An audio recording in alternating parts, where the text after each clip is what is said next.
What are you making today, Miss Martha? I'm making soup. I'm making a vegetable beef soup. I call it soup number 30 because there's 30 ingredients in it. I've got my large stock pot on the stove here. We're going to add 4 tablespoons of olive oil. 1, 2, 3, 4. I've got 1 pound of lean ground beef. Put that in. I've got 1 pound of ground turkey. Put that in. You want your hand off so they touch meat.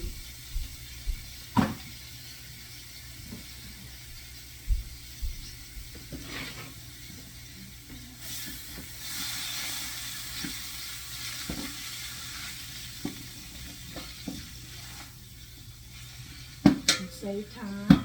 I'm going to brown that up and we'll pick back up and then we'll add in our vegetables when I come back. Alright, we've got 2 ingredients, well actually 3. We've got the olive oil, ground turkey, ground beef, that's 3. Here go 3 more. I've got diced onions, green peppers, and button mushrooms.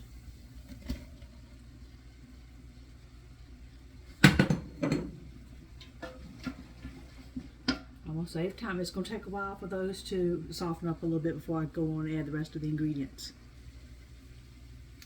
If you notice, I haven't put any salt, and salt's not one of the 30 ingredients. I'm not going to put any salt in here because there's enough sodium content in the vegetables, even though I've drained the cans. They'll tell you, if you look on the side of the canned vegetables, it'll say it's got 14% of your daily sodium recommended allowance. And even if you drain it, you've got 9% in that, and that's 3 servings per can. That's a lot of sodium.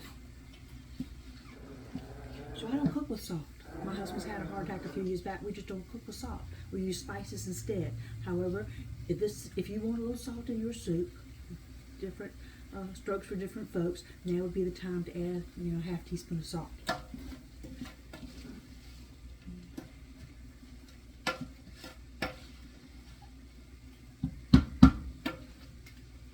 You see? So much steam. I had to move this burner. That one was acting funny.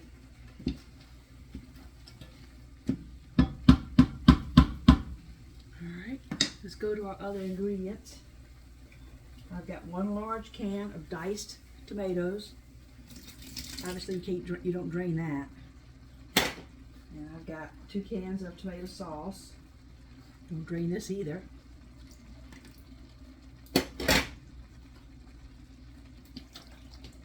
Alright.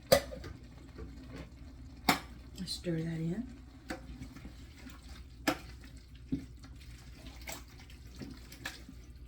I'm on high heat, so you got to keep stirring everything so it doesn't stick to the bottom of the pot. You don't want scorched flavor in your soup. Okay. I've got 1 can of drained cannellini beans.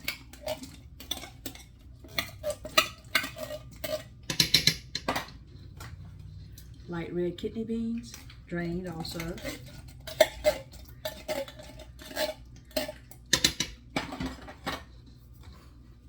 Chili beans. I don't have to keep saying drained every time. I've told you I've drained all these.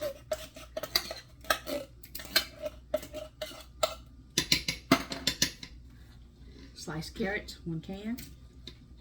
Okay, I've got 2 cans of lima beans.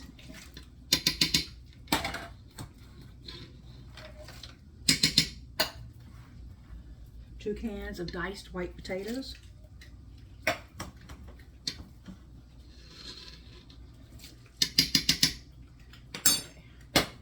Stop for a minute and stir here.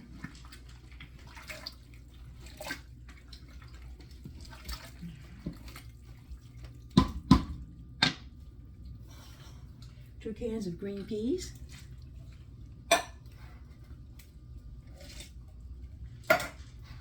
3 cans of yellow niblet corn.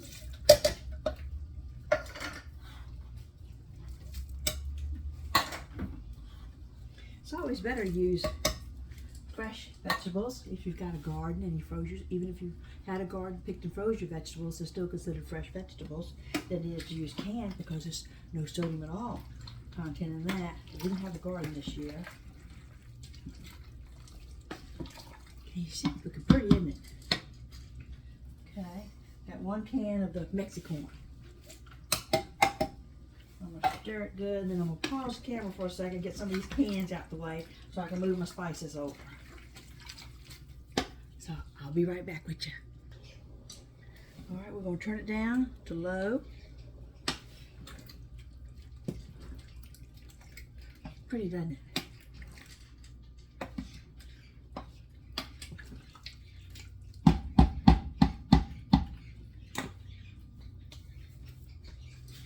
Two cartons of low sodium beef broth.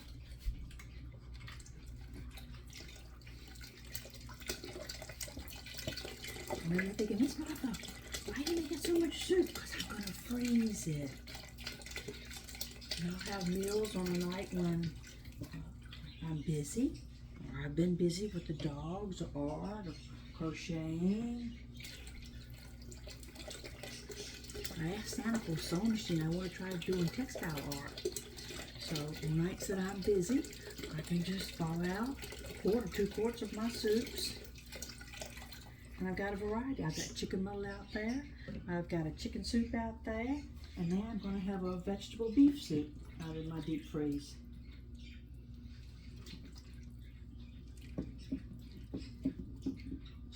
Soup is hearty.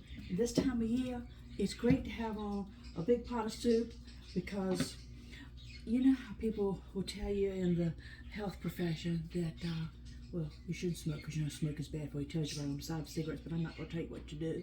You know, people make their own life choices. However, don't smoke next to me, because secondhand smoke is a real thing, and it can make you sick by intaking what's in the atmosphere.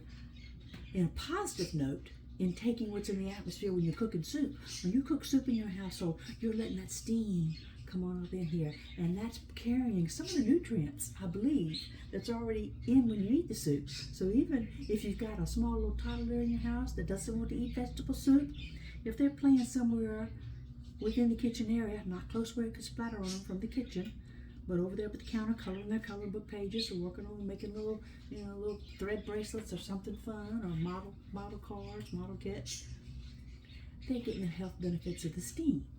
Let's add the rest of our ingredients here. I have a beef bouillon, granulated, or I call it powdered.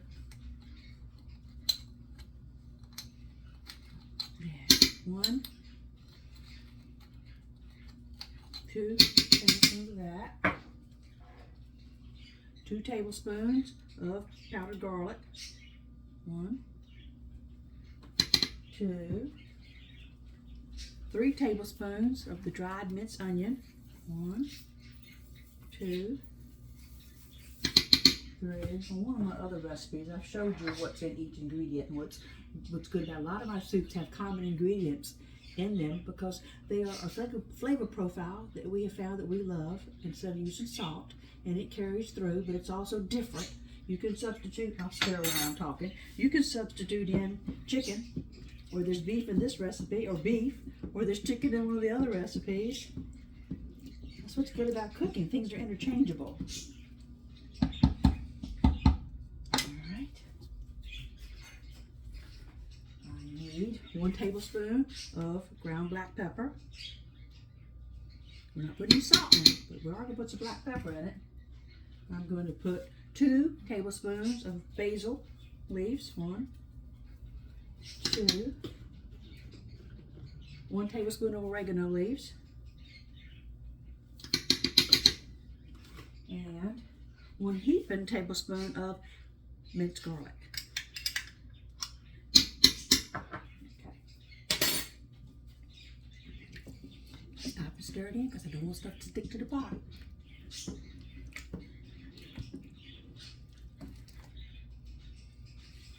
If you've got fresh herbs, it's always better to use fresh herbs, but this is what I had in my pantry.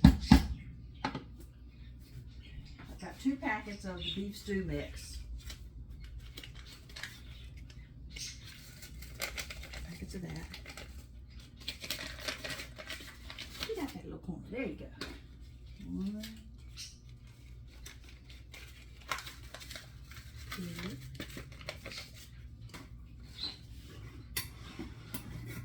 Anytime I cook with Yeah, clean spoon. Anytime I cook with tomatoes, I'm country, I'm southern.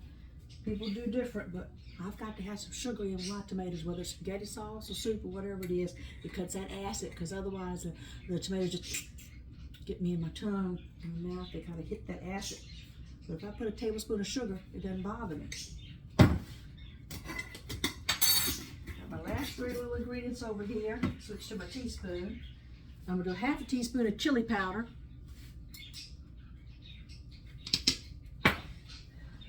I'm going to do 1 teaspoon ground sage, and 1 teaspoon ground thyme. Mix everything in the pot.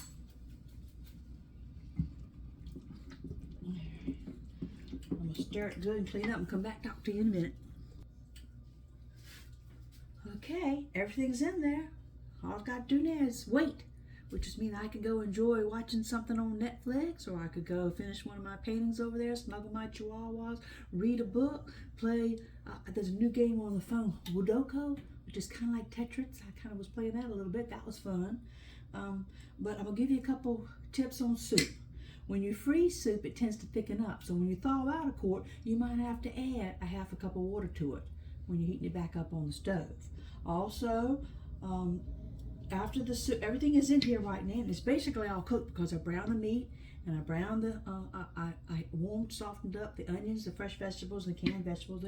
They're pre-cooked and all, but your spices have just gone in. They haven't had enough time to soak up and concentrate into the flavoring of your soup. So there's no need to try to do a seasoning test right now. Let your soup simmer for about 30 minutes. If it's come back to a boil, even on low, you need to go way down to simmer. But I've got mine on low right now, and I'm kind of watching it and keeping it from sticking to the bottom of the pot. When it comes back to a boil, I'll turn it all the way down to simmer, and I will let it simmer away for a good 30 minutes. And then I'll do a seasoning check, even though I know this is the way that I like it. But I'm advising you that 30 minutes into it, that's when you can check to say, ooh, I wanted to have a little more oomph. So you go add maybe another 1/4 teaspoon of chili powder.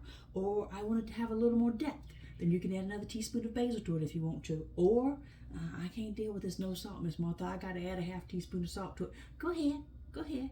That's your life choice. Go ahead. But try to eat it without the salt if you can, because you're going to have salt on your crackers. That's right. I'm preparing my soup.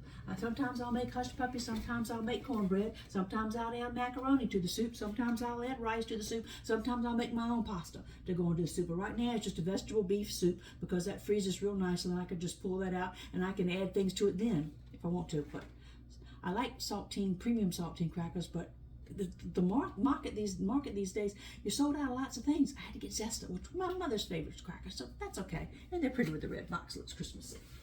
Speaking of red, if you can find these in the store, go for it. They're sold out everywhere. I got some the other day.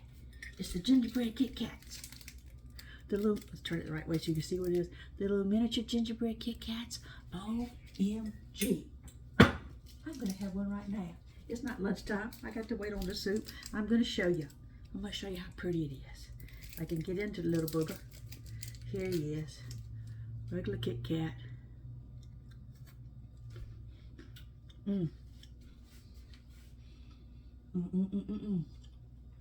That's good.